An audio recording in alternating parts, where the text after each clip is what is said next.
What's up, guys? Welcome back to another video. So today I'm going to be talking about my hormone panel that I recently got done maybe 2 weeks ago. We're going to be talking about my testosterone, things like my estradiol, SHPG, and we'll be comparing them to my results from back in June when I got them tested as well. So without further ado, let's get right into it and answer the big question, which is, what is my testosterone? So my testosterone levels came back at 985.8 nanograms per deciliter, which is actually down from my previous reading of about 1200, which is ridiculously high. I mean, the whole reason I went in to get my hormones tested was because I was afraid that my testosterone was actually low. I was feeling very fatigued. I wasn't performing well in the gym. My hair is thinning, just all around signs that my testosterone was low. So I went and got them checked, and the levels came out above the range actually. As of right now, the results came back at 985.8 nanograms per deciliter, which is still above the range for normal testosterone.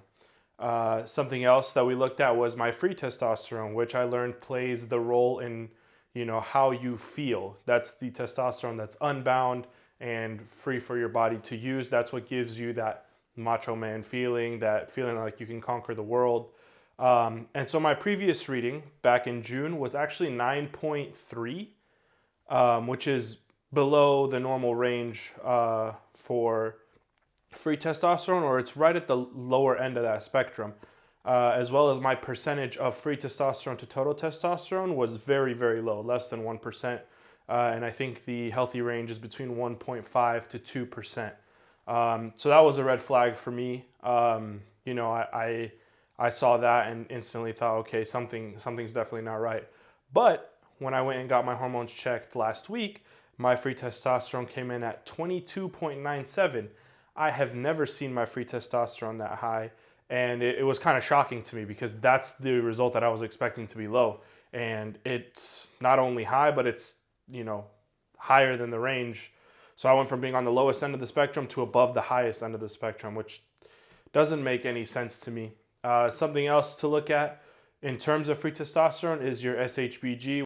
That, from what I've read online, if that reading is high, that is actually going to lower your free testosterone. My last reading was 93.3, which is almost double the max end of the range of what's considered to be healthy. That was back in June, which would explain my low free testosterone. If that number is above what it should be by double, that's going to significantly reduce my free testosterone. But what doesn't make any sense to me here is that my SHBG actually went up even more to 132, which is now almost 3 times what it should be on the max end of the spectrum. And as a result of that, my free testosterone is still high, which makes no sense to me. It doesn't make sense because what I think needs to happen is that SHBG number needs to come down, which will in turn raise my total testosterone and my free testosterone, but those are already high. So I'm not sure what's going on. Those are kind of the main things that I was looking at. My estradiol, which is the female sex hormone, is also above the normal range at 38.1. And then things like my DHEA is low. My IGF-1 came in low at 78. My DHEA came in at 179, which is on the lower end of the spectrum. My cortisol levels came in at 3.9, which is also below the reference range.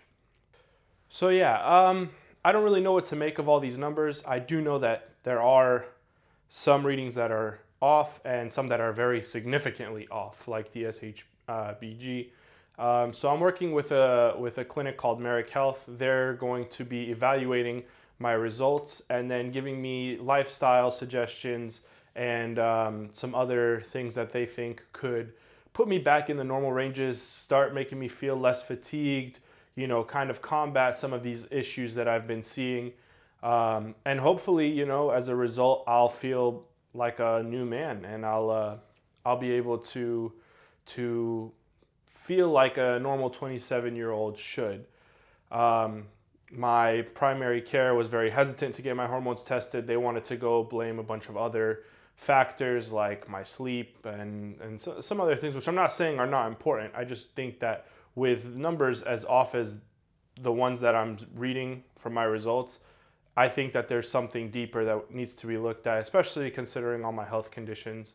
And so, yeah, that's my hormone panel. If you guys see anything that stands out to you, or you're an expert on these kind of things, please leave a comment. Tell me, you know, some suggestions or what you think could be the issue. I'd be more than happy to listen and learn. I have a follow-up appointment with the provider from Merrick Health next Wednesday, and I'll make a follow-up video to this one to go over what the recommendations from them are and kind of explain in detail what they think the issue is and how their solutions will positively impact me. And I'll be sure to document all that in a video and then upload it so that if you guys are, you know, feeling fatigued or you're interested in getting your hormones checked, you can go do so. So anyway, thank you guys for watching. You know, be sure to subscribe. We're going to be posting more, making more content, getting more comfortable on camera, and hopefully we'll get to see this channel grow together. So thank you for watching, and I'll see you guys in the next video.